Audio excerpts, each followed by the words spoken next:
What's going on, friends and family? My name is Skylint, and I am super excited to give you my pick for my personal top 10 list of the upcoming games for summer 2017. I'm gonna let you know when exactly they come out, what consoles they're gonna be on, and why I'm excited for them. So let's just jump into it, right? It's the start of summer. Let's hit the ground running here. Splatoon 2 is gonna be the first game I'm talking about. Sadly, can't show any footage because, you know, Nintendo, they like taking my money, and I like eating and living, so yeah, no thanks, Nintendo. Anyways, but Splatoon 2 is still undoubtedly hype. I think we can all agree on it. Nobody can fault me for putting it on this list. Even if you haven't played the original, you understand, like, the cultural importance of Splatoon, man. One of the most creative, one of the best shooters out there, and on console even. Fantastic. It's gonna be coming out July 21st for the Nintendo Switch. Can't wait to actually get my freaking Switch and also play me some Splatoon. And also, as an aside, sorry I couldn't put ARMS on this list. It technically didn't come out in summer, so yeah. Next up, we have Fortnite. Comes out July 25th for PC, PS4, and Xbox One, which kind of surprised me, but Fortnite is one of those games that has been kind of slumbering. You might not even know it exists. I've wanted to cover it for the longest time, but it's been under NDA. Now, this is the kind of game I love. If you ever played Dungeon Defenders, Orcs Must Die, or maybe the Horde survival mode in like Gears of War, then you kind of know what this game is about. It's kind of mixing a little bit of Minecraft in there too, with a lot of crafting and building up your base, you know, gathering resources, crafting, you know, building stuff for defenses. You got some characters that also have some weird abilities, like there's like a ninja dude and there's like a builder, and I mean everyone can build apparently, but I don't know, he can upgrade stuff. There seems to be like a nice cast of colorful characters, which I'm excited to try out whenever it does launch. I'm just kind of afraid that they're just kind of throwing it out there because they're done developing it. I don't know, it has been a very sleepy game. Hopefully the hype is alive. But yeah, friends and family, next up we have a game called Pyre. It's going to be releasing July 25th on both PC and PS4. And Pyre is actually from the makers of Bastion and Transistor. So looking at this art style and everything, you can definitely see that there's a world to become absorbed into here, especially when you learn that the battles actually take place in like this sort of sporty arena. It's kind of like a ball game sort of thing. It's kind of weird. This game actually also has a versus mode too, which is interesting. So yeah, a little bit of sportiness in the RPG, which is a little bit different from their previous two games, absolutely. But if you've played the previous two games, then you know why I trust Pyre, and maybe even because of how weird and what a twist the game has to it, maybe that's why I trust it to be such a new experience. It's gonna be on PC, PS4, Xbox One, ready or not.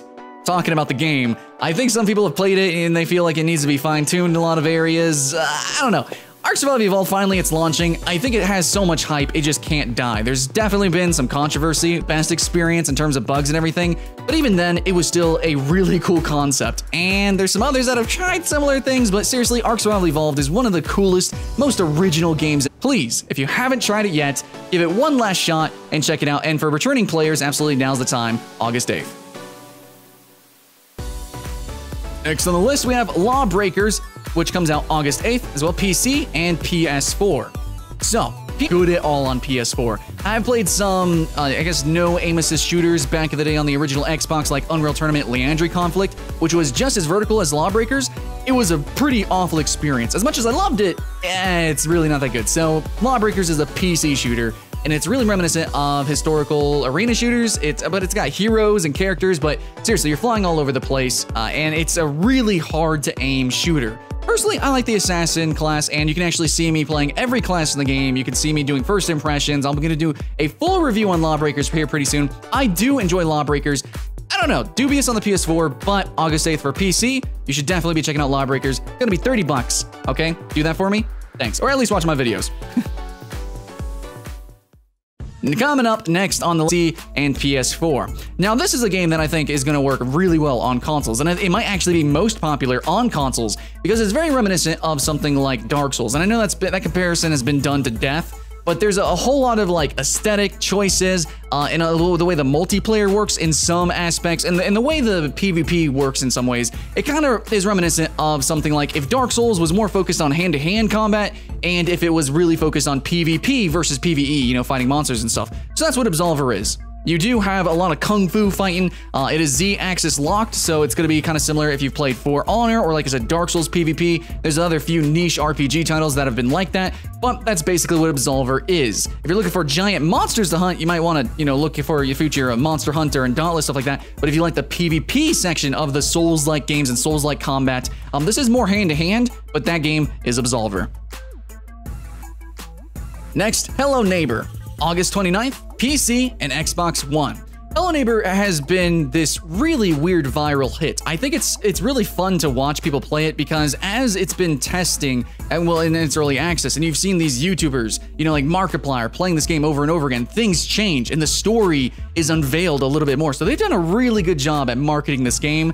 So I just want to applaud them for that. Like, that's always a good thing, getting the community directly involved with even the storytelling in a game like this, crazy.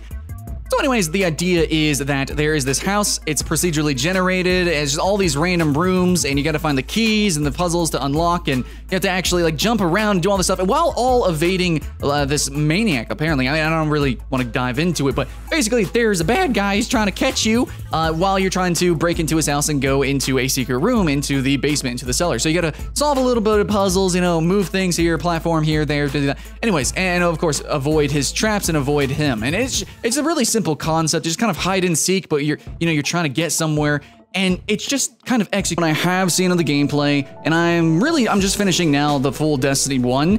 I have to say Destiny 2 just appears to be way more exciting. It's basically the same, but just a little bit bigger, it get good, and hopefully less loud for the things that we didn't like of Destiny 1. Hopefully it just hits the ground running there, jump starts getting into the good story from the trailers and everything. It seems like they are gonna at a later date, much later, I believe, October. Anyways, so yeah, for Xbox One and PS4, Destiny 2 is coming out. It looks pretty decent. It looks good. Of course, more of the same, but hopefully more of the good, less of the bad. In the final two, finally, yes, here we are, Metroid Samus Returns, September 15th for the 3DS. It looks to be a little bit more action-oriented than, also got the announcement of Metroid Prime 4. Wow. Anyways, can't talk too much. 18th, PC, PS4, and Xbox One. Most likely going to be most popular on PS4, as that's just how fighting gamers like it. Pretty cool D-pad and controllers, but also just a lot of fighting games just work off the wall, literally. Like, it's super vertical fighting game, and it's just such a spectacle to watch and, of course, to play. I remember the very original, I would go to hours to try to find an arcade that had this machine, and I would play as Mega Man, and I'd have Wolverine, and sometimes I'd play with Cyclops, but no, that's absolutely what it is, and ain't no game gonna match it. Say Knack 2 in the comments below, maybe? What about NASCAR Heat 2? Anyways, guys, I know there's a lot of other games that are coming out this summer, but this is my pick, for really biased reasons, absolutely, for me to cover them, to